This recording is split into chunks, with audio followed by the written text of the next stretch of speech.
कई माताएं ऐसी बैठी हुई हैं पंडाल में भी और टीवी के सामने जो माताएं आस्था चैनल पर कथा सुन रही हैं, फेसबुक यूट्यूब पर जो कथा सुन रही हैं, उसमें भी कई माताएं कई भाई लोग ऐसे बैठे होंगे जो मंदिर जाते हैं और मंदिर में जाने का नियम बनाते हैं और 1 महीना 1.5 महीना 2 महीना 3 महीना मंदिर जाते हैं, 4 महीना मंदिर जाते हैं और मंदिर में जाने का नियम बनाने के बाद में जब उनका कार्य नहीं होता तो वो मंदिर जाना छोड़ देते। भगवान सुन ही नहीं रहा।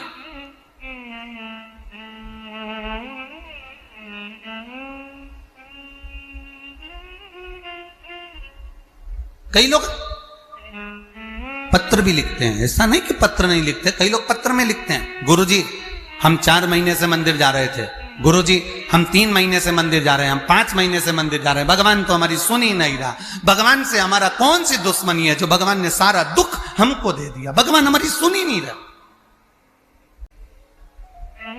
सबकी सुनता है, इतने सारे आपके पास में पत्र आते हैं, गुरुजी भगवान सबकी सुनता है तो हमारी क्यों नहीं सुन रहा?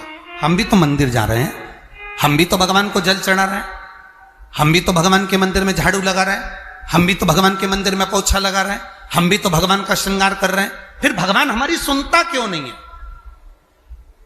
2 महीना 3 महीना 4 महीना जाते हो और मन में विचार रखते हो कि भगवान ऐसा कर देना कि बस मेरा काम हो जाए। भगवान भी मन में सोचते हैं तो चिंता मत कर, तेरे यहां किसी की दुकान हो तो उस दुकान को एक बार देखना। एक दुकान में सेठ जी बैठा रहता है, उसको घर पर 5 लाख रुपए पहुंचाना। समझना जरा बहुत अच्छे से, सेठ जी दुकान पर ऑफिस में और उसको 5 लाख रुपए अपने घर पर भेजना है।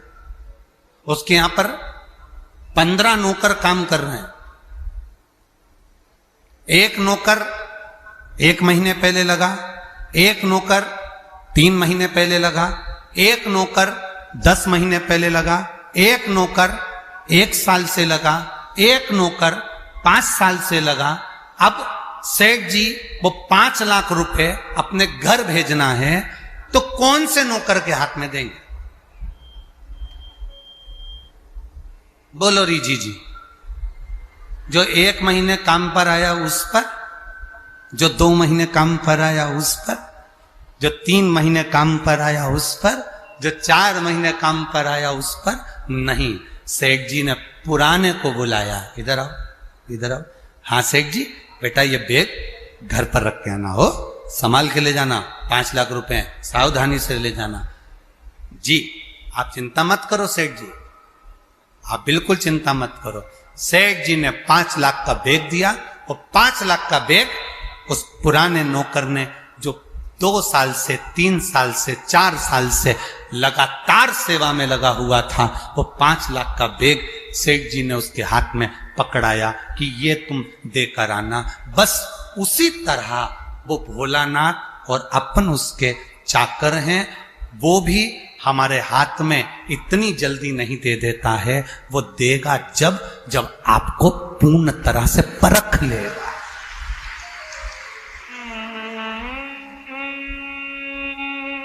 आपको पूर्ण तरह से जब वो परखेगा तब वो देगा।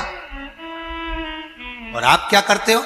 1 महीना मंदिर गए, 2 महीना मंदिर गए, भगवान से प्रार्थना कर लेते हो, भगवान हमको ये दे देना, भगवान हमको ये दे देना। तुम 1 महीना मंदिर जाके मन में सोचते हो कि जमीन में से कहीं गड़ा हुआ धन का हंडा निकल जाए, तो ऐसा कोई महाराज हो जो धन का हंडा निकाल के दे दे तो हमको भी बता देना।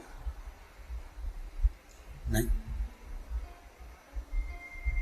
अपने कर्म को करो, अपनी मेहनत को करो, अपने परिश्रम को करो। और जितना जितना तुम कर्म करोगे, जितनी जितनी तुम मेहनत करोगे, जितना जितना तुम परिश्रम करोगे और भगवान के प्रति जितना जितना तुम्हारी दृढ़ता, जितना जितना तुम्हारा विश्वास बढ़ता चले जाएगा, जितना विश्वास बढ़ेगा तुम उतने भगवान के नजदीक आते चले जाओगे। फिर तुम्हारा दुख तुम्हारा नहीं रहेगा, फिर तुम्हारा दुख बाबा देव अधिदेव महादेव का खुद का हो जाएगा, क्योंकि तुम्हें दुखी नहीं दे सकते।